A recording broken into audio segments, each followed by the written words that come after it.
Hello there, good morning and welcome to GA Today News here on GHOne Television. My name is Obed Gaglo. Here are top stories for this morning. Coming up this morning, Bawku Central MP Mahama Yariga calls for calm in Bawku as IGP storms the area over recent violence leading to the death of one and destruction of properties.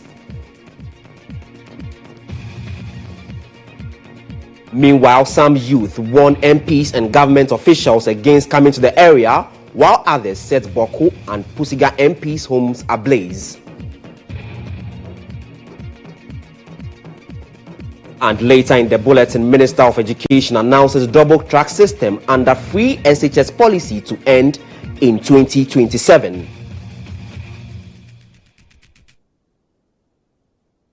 And in business, Trades Minister assures Ghanaian businesses of measures to mitigate the effects of US 10% tariffs.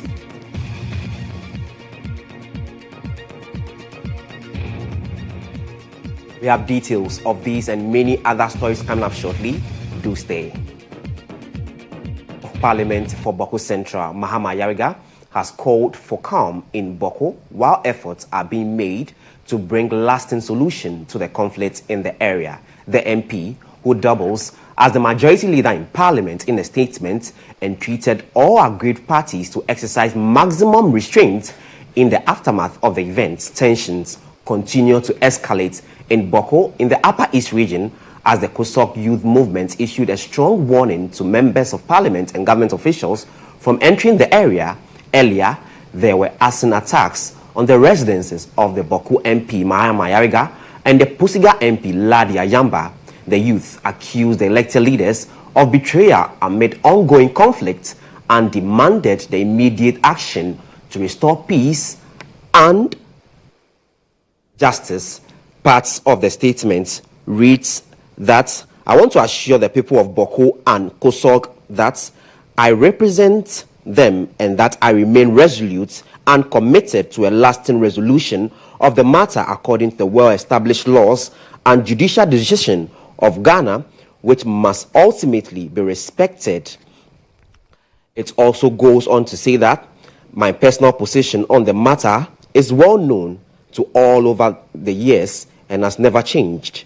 I agree with the youth of Kusok that another person cannot reside in Bawku claiming to be chief, but in reverence to the great Ashantis too, we leave the matter to the Otumfuo Osei II to resolve amicably.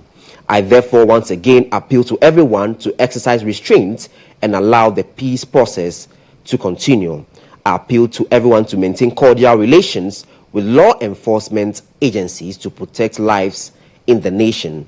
And signed by Mahama Yariga, who is Member of Parliament for Bawku Central and also the majority leader in Parliament.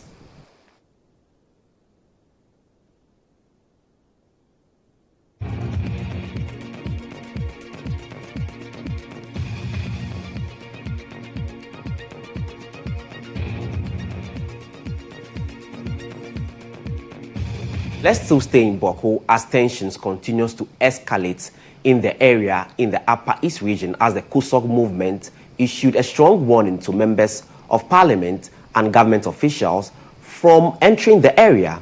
Earlier yesterday, there were arson attacks on the residences of the Bawku MP Mahama Yariga and the Pusiga MP Ladia Yamba.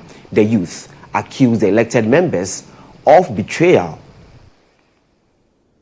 In a bold statement issued on Thursday, April 10, 2025, the youth movement warned all members of parliament and government representatives against entering the Kusok traditional area in Bawku until the ongoing conflict is resolved. Reading on behalf of the movement, spokesperson Mohammed Isaku accused MPs from the area of betraying the people who voted them into office. According to the group, promises made during elections have been broken, and their silence in the face of ongoing violence and insecurity is unacceptable.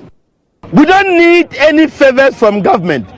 We demand you to enforce the laws as you promised when you came to Bawku Naba Palace.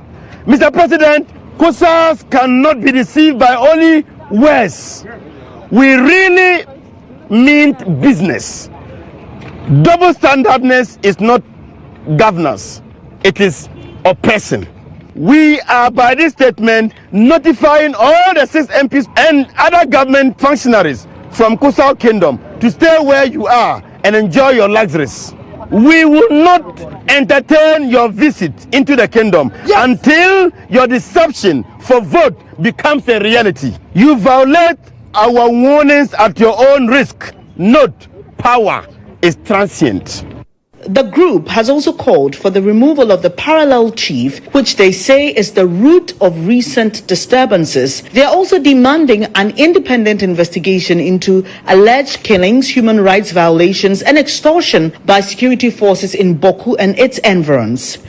We strongly demand that for peace to return to Bawku, Seydou Abagre, the imposter chief, be arrested and prosecuted in accordance with Ghana laws. An independent international investigation should be formed to probe into the killing of human beings, abuse, and extortion of security personnel in Bawku.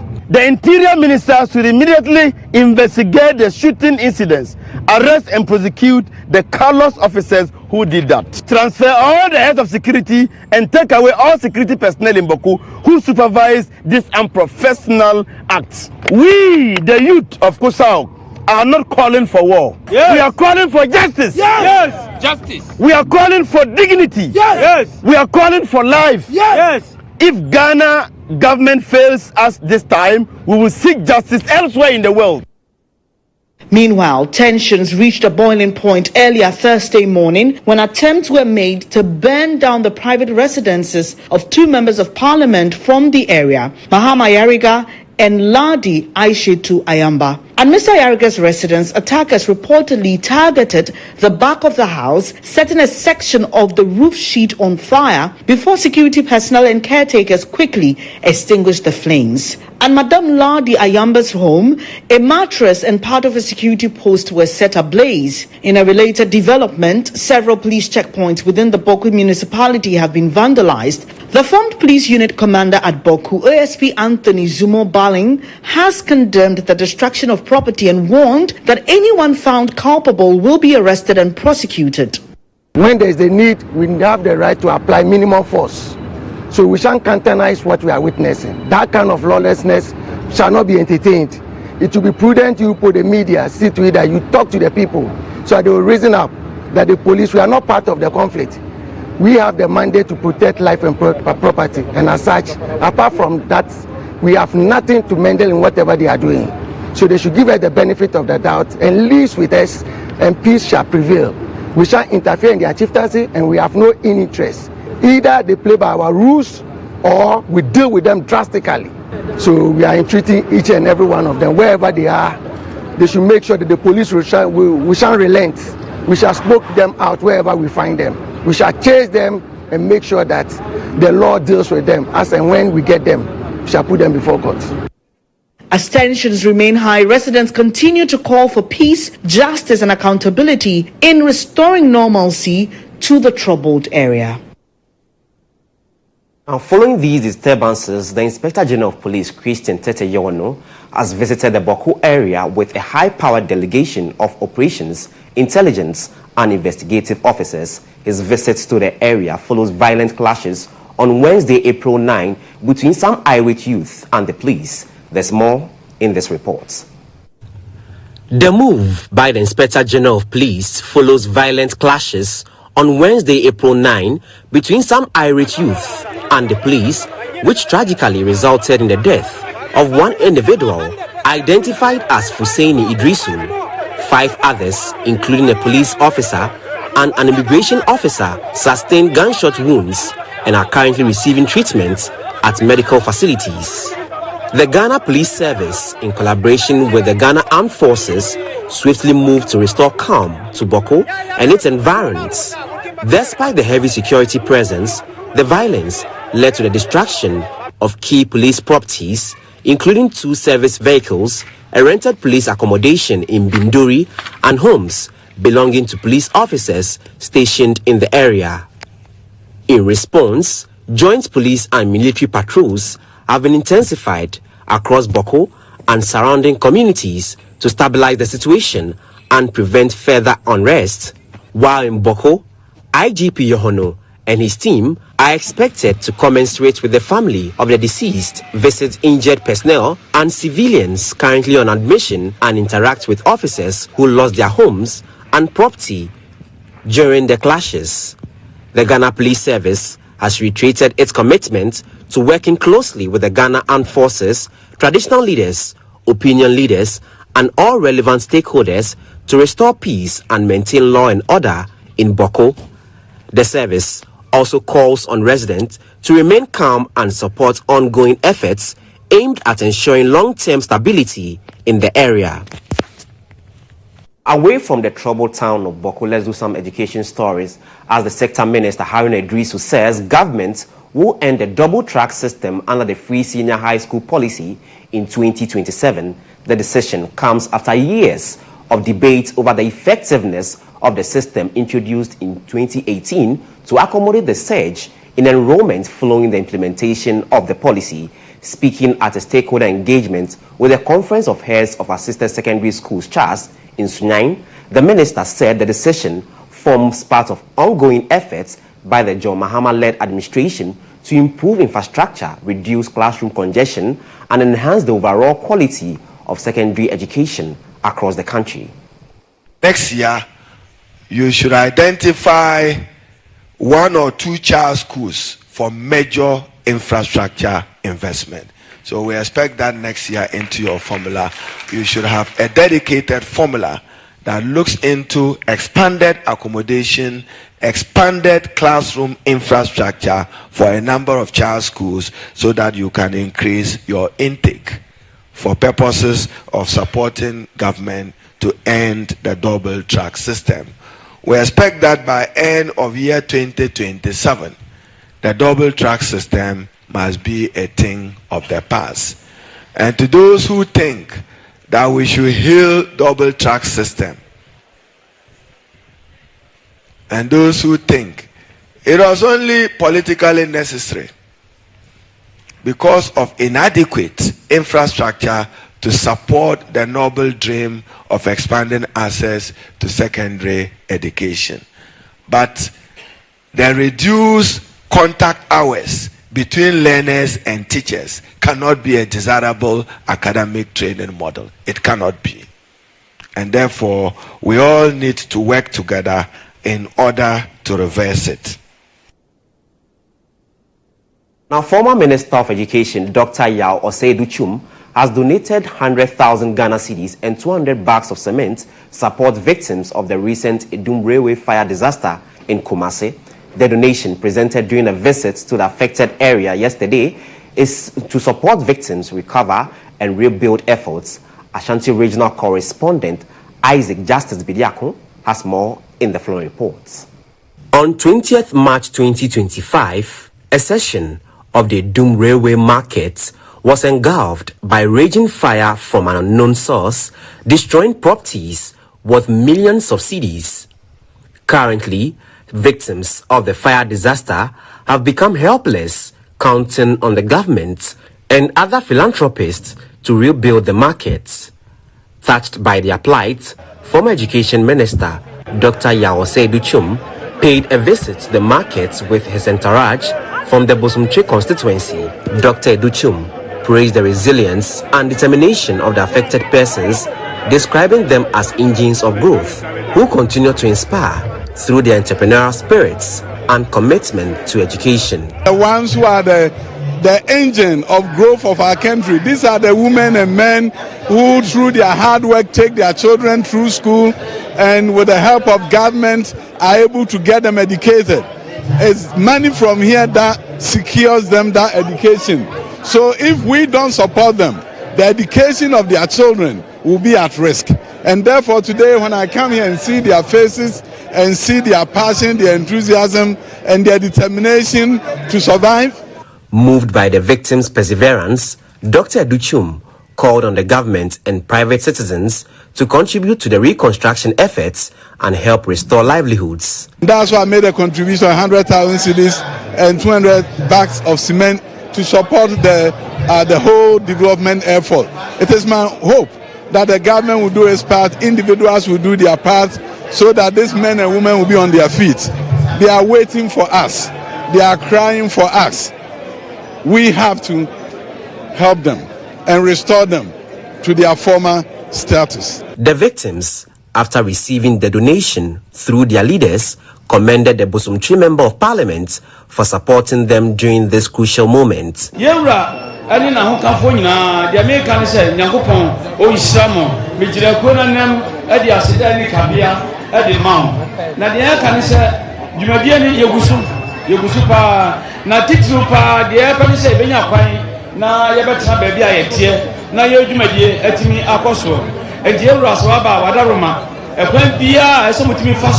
Na mutimi boyen ama baby ayetie ne yensa etimi akoya no efise sa be die sa usura no pakura na wupia na onia lidaso bia na nse se Ewrade enamuso ye be ya medebia atotoni kwem. The donation is expected to support both immediate relief efforts and long-term rebuilding.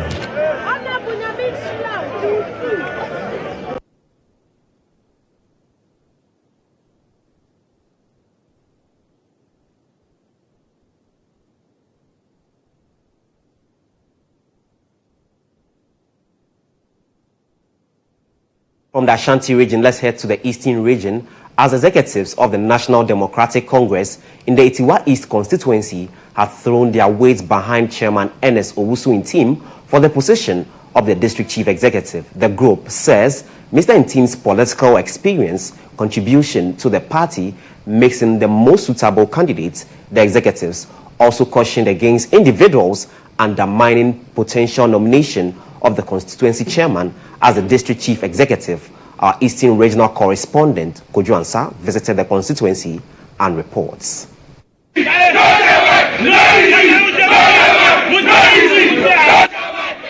Lobbying has deeply intensified for positions of municipal and district chief executives in the Eastern region as President John Dramani Mahama is expected to make nominations for the region. The Constituency Executive Committee of the NDC in Etiwa East, along with ward coordinators, say they have unanimously endorsed Mr. Ernest Owusu Ntim to be appointed as District Chief Executive, following what they describe as years of tireless service to the party and grassroots members in the area. Emphatically, the reasons why the constituency executives unanimously endorsed Mr. Ernest Owusu Ntim to be the DC of our noble constituency. He has been the constituency chairman for the past 11 years.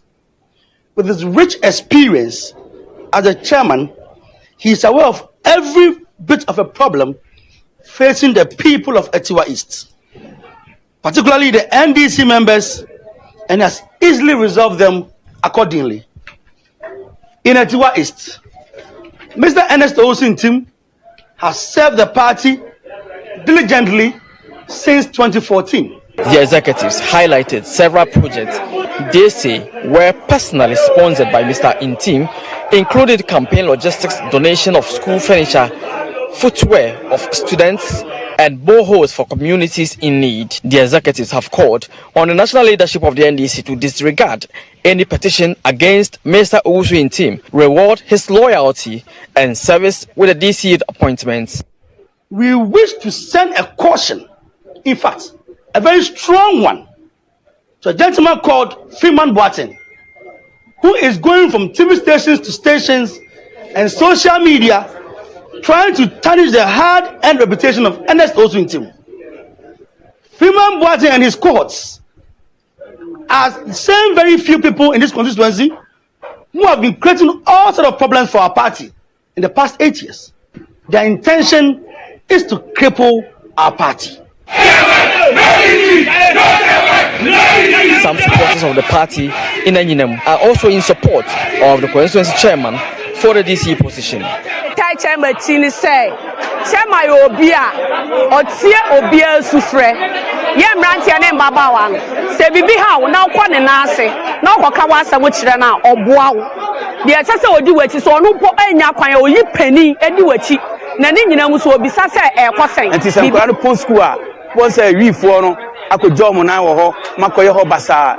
And he hammy, and to me ban on them catching and say, problem say in a South school no FAC as a man D. Penyampa or Mam, 2 friends all I found home. Yayam Pumano, ayɛ pon a wɔ hɔ nyinaa ayɛ ama sɛ ɔhɔ ayɛ neat nkora no yɛaka fam hɔ nso nyinaa ma ɔmama sɛ nkora no kɔ school a ɔmani gye nti nipa sɛ na ɛsɛ sɛ yɛto abama no na ɔbɛyɛ DC. Reporting here in Enyinem in Atiwa East District, Eastern Region, Kojo answer. In business, Minister for Trade, Agribusiness and Industry Elizabeth Ofosu-Ajari has assured Ghanaian businesses of a series of strategic interventions aimed at shielding local enterprises from the impact of the 10% US tariffs on Ghanaian exports. Addressing the media in Accra, the minister expressed confidence that these measures would offer much-needed relief to businesses most vulnerable to the tariff hike.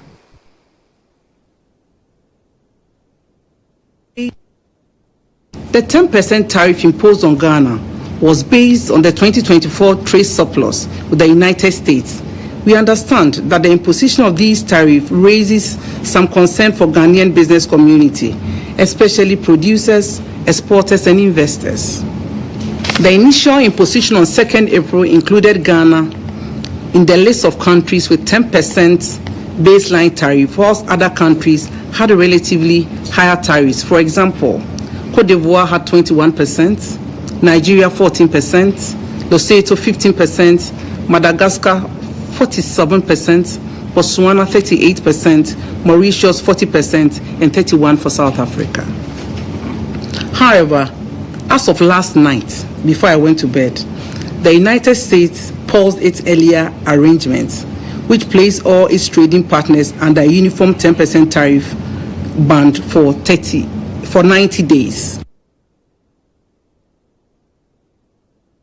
It's been an absolute pleasure serving you the morning breakfast news. My name is Obed King Gaglo. For more news, log on to starfm.com.gh. Have a blessed Friday.